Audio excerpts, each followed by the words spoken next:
¿Qué tal? Buenos días. Saludos de Sergio Barbosa en nombre de la gente que hace posible Herrera en COPE en este miércoles 28 de agosto de 2024. Hoy es uno de esos días en los que te asomas al balcón de este país nuestro y a pesar de los pesares no puedes evitar pensar aquello de ¡ay, mi Españita! Si no existiera, habría que inventarla. Y es que hay que ver que nos gusta una fiesta. Si viene de la Edad Media, porque viene de la Edad Media y las tradiciones hay que conservarlas. Y si es fruto de una casualidad más cercana, pues también porque la cuestión es darse a la fiesta. Es el caso de la tomatina de Buñol, en Valencia, que comenzó un día como hoy, de agosto de 1945, cuando unos jóvenes se abrieron hueco con demasiado ímpetu entre la gente para ver un desfile de gigantes y cabezudos. Sacaron los codos con tan poco cuidado que hicieron que una persona se cayera al suelo. Y esa persona pilló tal cabreo que cogió los tomates que había en un puesto de verduras allí cercano y empezó a lanzárselos a los jóvenes, de manera que cuando se dieron cuenta, pues estaba todo el mundo andando a tomatazos. Como les hizo gracia, pues al año siguiente trataron de repetirlo, y aunque las autoridades franquistas intentaron prohibirlo porque no les parecía muy propio que aquello se convirtiera en tradición, al final las gentes de Buñol, el pueblo llano, se impuso para que, bajo la premisa de que aquello les gustaba mucho y que quedaba muy vistoso, pues que hubiese tomatina todos los años. Así que ahí lo tienen, un año más la tomatina será hoy la protagonista en las calles de Buñol. En esa España real, en esa España sanota, que muchas veces vive al margen de las calenturas de la política. Política a la que ayer se le puso el termómetro precisamente en la reunión de la Diputación Permanente. Fue una ocasión estupenda precisamente para eso, para tomar la temperatura a los socios del gobierno, saber con qué ánimos arrancan el curso político los que sostienen a Sánchez. La Diputación Permanente, como saben, es como una especie de versión reducida del Pleno del Congreso que se reúne para tomar decisiones en esos momentos del año, como agosto, en el que la Cámara no está a pleno rendimiento. Y ayer, efectivamente, había que decidir si se aceptaban las peticiones de la oposición para que Sánchez y algunos de sus ministros tuvieran que comparecer a explicar los asuntos más polémicos que tenemos sobre la mesa, como la crisis migratoria, el cupo catalán o el fraude electoral de Venezuela. Claro, volver a las votaciones del Congreso para el gobierno es como volver al potro de tortura, porque lo último que hizo el Ejecutivo antes de irse de vacaciones fue marcharse con otra sonora derrota parlamentaria cuando no fue capaz de sacar adelante la reforma de la ley de extranjería. Así que había mucho interés en saber qué panorama se iba a encontrar el gobierno, habida cuenta de que este curso político se presenta como un campo de minas para Moncloa, especialmente con la guinda del privilegio fiscal para Cataluña, que puede ser la línea roja con la que el sanchismo consiga no solo que todas las autonomías del PP actúen en bloque, sino que algunos territorios y votantes del PSOE tampoco puedan seguir ya el ritmo a Sánchez en su enésima pirueta con tal de seguir en el poder. Bueno, pues llegó el momento de votar y ahí fue cuando empezamos a salir de dudas. Comenzó a votarse y el gran titular fue que Junts, la tropa de Puigdemont, decidió abandonar al gobierno. En 3 votaciones se unió al PP y en otras 3 votaciones se abstuvo, desmarcándose del Ejecutivo. Esto demuestra que haber dejado a Puigdemont sin la Generalitat y haber pactado el cupo fiscal con Esquerra ha provocado una fisura entre el PSOE y Junts, que habrá que ver qué tiene de pataleta puntual o de serio problema para la viabilidad de la legislatura. Puigdemont tiene todos esos enfados en su cabeza y además Sánchez no ha terminado de garantizarle de momento la impunidad judicial total y absoluta, porque lo de amnistiar la malversación siguen callado. Pero tampoco nos engañemos. A la hora de la verdad, Junts no encontrará otro presidente del gobierno más favorable para los intereses del separatismo catalán. Y si Junts tiene una pataleta puntual, por más precaria que sea la situación parlamentaria del gobierno, pues siempre habrá socios como Esquerra, el PNV o Bildu que salven a Sánchez en el último segundo. De tal manera que ayer Sánchez y sus ministros se libraron de comparecer en el Congreso para hablar de la crisis migratoria, de Venezuela, etcétera, etcétera, gracias a un triple empate. Votamos. Votos a favor, 34 a favor, 34 en contra, una abstención. Repetimos la votación. Votos a favor, 34 a favor, 34 en contra, una abstención. Hacemos la última votación. hay otra vez empate, como marca el reglamento, 3 veces de empate, se queda rechazada esta petición de comparecencia. Se empató una vez y se volvió a votar, se empató una segunda vez y se volvió a empatar, y al tercer empate, como recoge el reglamento, las iniciativas quedaron rechazadas. Desde luego, como termómetro de cómo comienza la legislatura, no ha podido ser más ilustrativo. El sanchismo sigue viviendo en el alambre, pero el Frankenstein tiene una mala salud de hierro que hace que rara vez deje caer a Sánchez para no levantarse nunca más. Es verdad que de vez en cuando y de forma cada vez más frecuente le dejan que se dé jardazos, y esos jardazos implican que este gobierno ya no es capaz de impulsar o aprobar grandes leyes, porque se niega a dialogar con la oposición y porque sus socios le tienen con esta guerra de guerrillas, que el día que no está enrabiatado uno, pues está enfadado el otro. Pero a Sánchez no le van a dejar caer definitivamente así como así, con lo cual España se enfrenta al peligro de seguir teniendo a un gobierno que está en el poder, pero que no gobierna, con el añadido de que a Sánchez eso ya le va bien.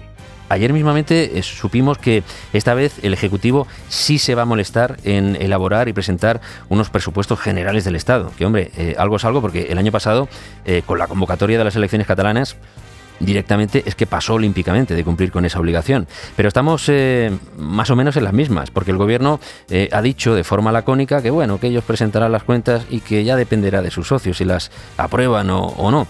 Y si no las aprueban, pues a seguir con los presupuestos prorrogados y aquí paz y después gloria. Ese es el panorama. Un gobierno que se resigna a no gobernar de verdad y que se conforma con ir tirando y celebrar, como ayer, que un pírrico empate le haya librado de tener que dar explicaciones en el Congreso por los asuntos más polémicos, que esa es otra. Para una vez que Junts nos iba a hacer un favor, nos hemos quedado con las ganas de que María Jesús Montero compareciera para dejarse de adivinanzas. Los de Puigdemont quisieron que la ministra de Hacienda explicara claramente en qué consiste el cupo fiscal de Cataluña, que se dejara de marear con lo de oro parece, concierto no es, y que sacara a la gente de dudas. Pero ya ven, Esquerra y los grupos vascos la rescataron. Con lo cual el Gobierno y el PSOE se van a permitir el lujo de seguir mareando la perdiz con ese asunto hasta nueva orden. Se trata de una financiación singular tal y como viene en el acuerdo. La literalidad es clara. Se habla de financiación singular. Una financiación singular para Cataluña. Se habla también de profundizar el autogobierno de un territorio como es Cataluña, y lo que me parece también más importante, de la solidaridad interterritorial. El gobierno de España está donde siempre hemos estado. Pues nos vamos a encajar en septiembre, y en un asunto tan fundamental como es la ruptura de la caja común en la financiación de las autonomías, el gobierno no da explicaciones y no se sabe cuándo las va a dar, porque cuando Pachi López y Pilar Alegría salen a decir que será un acuerdo singular, lo que están es confirmando que estamos ante un privilegio en ciernes, que un partido que se llena la boca con el concepto de igualdad se parapete tan alegremente en el calificativo singular es ya conceptualmente para hacérselo mirar. Pero es que además mienten de forma descarada, porque no es verdad, como dice la portavoz del Gobierno, que el Ejecutivo ha estado siempre en lo mismo. En el programa electoral no llevaban ningún cupo o concierto económico para Cataluña, y lo que defendía el PSOE era una España federal, cuando ese cupo lo que va a provocar es que entremos en un modelo confederal que es muy diferente. No es lo mismo una autonomía regida por el sentido solidario que tener una agrupación de pequeños reinos de taifa que solo comparten el ejército, la vigilancia de las fronteras, la acción exterior y poco más. Y la acción exterior cada vez menos, porque las embajadas catalanas ahí siguen. En fin, que Montero se ha librado de tenerse que dejar de adivinanzas, que Álvarez tampoco tendrá que explicar cómo es eso de no llamar dictadura a la dictadura de Maduro en Venezuela, y que Sánchez tampoco tendrá que dar explicaciones sobre la crisis migratoria. De momento el presidente ya está de gira por África para intentar, dicen, que Mauritania, Gambia y Senegal pongan más de su parte en evitar la salida de cayucos y en aceptar devoluciones. Con Mauritania se ha decidido imponer un visado de tránsito para evitar que los mauritanos pidan asilo en los aeropuertos. Eso, e insistir en la idea de la inmigración circular.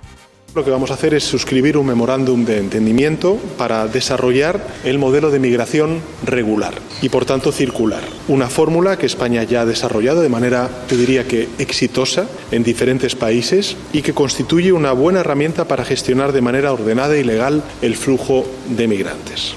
Esto que sobre el papel Sánchez nos vende como la panacea, consistiría en traer a mauritanos para que se formen profesionalmente, que esa formación sirva para cubrir unos 250.000 puestos de trabajo en España de forma regular, y que luego se marchen a sus países con esa formación como bagaje para ayudar al desarrollo de su país. Sobre el papel suena bien, pero lo cierto es que de momento no ha funcionado tan bien como dice Sánchez. Ha medio funcionado con algunos países hispanoamericanos, pero con países africanos no tanto. Sánchez ha insistido mucho en frases como la inmigración es prosperidad o que la inmigración no es un problema sino una necesidad. Y está muy bien, pero incluso en eso el presidente, si cree lo que dice, cae en una contradicción, porque por esa regla de 3 debería hacer más por aprobar la iniciativa popular que sigue varada en el Congreso para regularizar a 500.000 de extranjeros que ya llevan tiempo en España, como solicitan algunos sectores productivos, véase el campo o la construcción. Es decir, queda la sensación de que de vez en cuando ponemos parches bien intencionados, pero que no hay una política migratoria que sea realmente coherente e integral. Pero esos parches no van a solucionar el problema de la llegada de cayucos a Canarias. En Mauritania hemos tocado la tecla de la economía circular. Y en Gambia y Senegal la idea de dar dinero para que la policía de allí espabile un poco a la hora de impedir las salidas o facilitar las devoluciones. Pero es todo un poco a salto de mata. Hoy precisamente vamos a hablar con expertos para tratar de entender qué está pasando en esos países para que nos envíen a tantos inmigrantes y qué se podría hacer para evitarlo. Y de momento, pues la sensación sigue siendo igual de deprimente si uno mira el panorama político. Con una parte del espectro político insistiendo en la idea de invasión o de sustitución cultural para pedir mano dura contra los inmigrantes, y otra parte de ese espectro político que solo sabe llamar xenófobos a los que señalan que todo el mundo pues no puede venir, porque los límites de nuestro sistema, de nuestro estado del bienestar y de nuestra capacidad de verdadera integración, pues no es infinita. En lugar de simplificar las cosas, bien haría el gobierno en convocar la conferencia de presidentes autonómicos para abordar pues lo más urgente, el reparto de los menores que por ley no pueden ser devueltos a sus países, y luego ya liderar una respuesta conjunta de la mano de la Unión Europea. Limitarse a llamar xenófobo al que no te compra una reforma legislativa como tú quieres es muy poco bagaje para un gobierno que esta legislatura, como hemos visto, explicaciones no dará, pero es que gobernar tampoco va a gobernar mucho.